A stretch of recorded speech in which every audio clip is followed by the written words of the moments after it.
Hebreos capítulo 9. Tenía sin embargo el primero sus justificaciones del culto y su santuario mundano,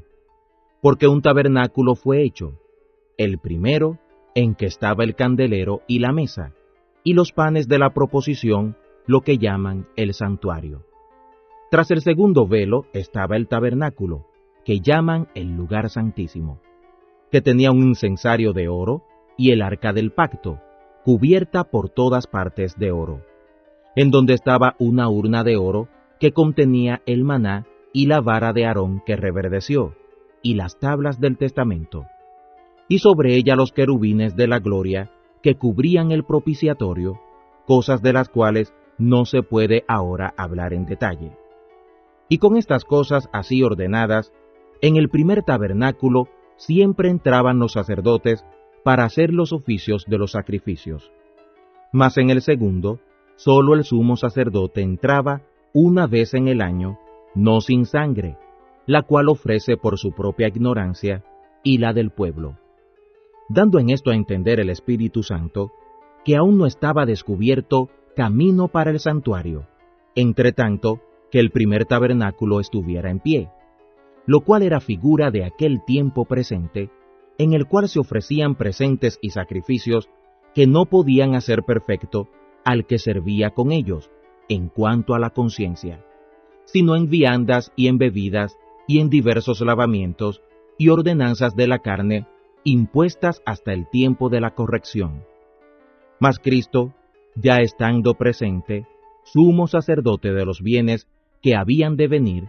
por otro más amplio y más perfecto tabernáculo, no hecho de manos, es a decir, no de esta creación, y no por sangre de machos cabríos ni de becerros, sino por su propia sangre, entró una sola vez en el santuario, diseñado para eterna redención. Porque si la sangre de los toros y de los machos cabríos, y la ceniza esparcida de una becerra, santifica a los inmundos para purificación de la carne, cuánto más la sangre del Cristo, el cual por el Espíritu eterno se ofreció a sí mismo, sin mancha a Dios, limpiará vuestras conciencias de las obras de muerte, para que sirváis al Dios viviente. Así que,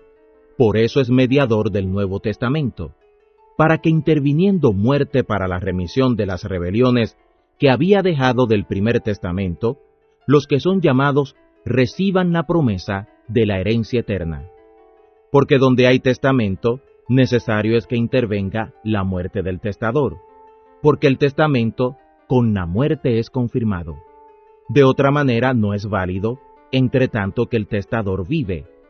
de donde vino que ni aun el primero fue consagrado sin sangre.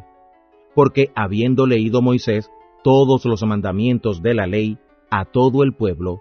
tomando la sangre de los becerros y de los machos cabríos con agua y lana de grana e hisopo, roció a todo el pueblo, y juntamente al mismo libro, diciendo: Esta es la sangre del testamento que Dios os ha mandado. Y además de esto, roció también con la sangre el tabernáculo, y todos los vasos del ministerio. Y casi todo es purificado según la ley con sangre, y sin derramamiento de sangre no se hace remisión. Así que fue necesario que las figuras de las cosas celestiales fueran purificadas con estas cosas, pero las mismas cosas celestiales con mejores sacrificios que estos.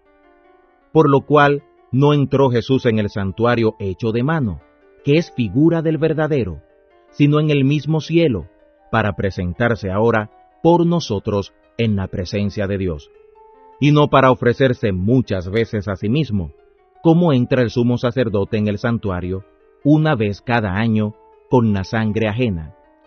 De otra manera, sería necesario que hubiera padecido muchas veces desde el principio del mundo,